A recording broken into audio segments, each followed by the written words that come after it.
Lei è ancora provato sotto shock? Sì, in tanti anni di servizio non ho mai visto una scena del genere.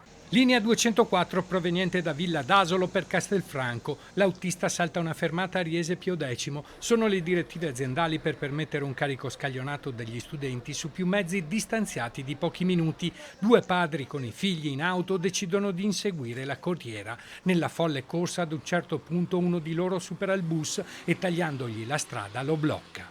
E niente, non è stata una bella situazione, sembrava un film poliziesco di inseguimento. Ho temuto il peggio. La freddezza mi ha fatto pensare di caricare quei due ragazzi che praticamente facevano parte delle due famiglie e tentare in qualche maniera di attenuare gli animi.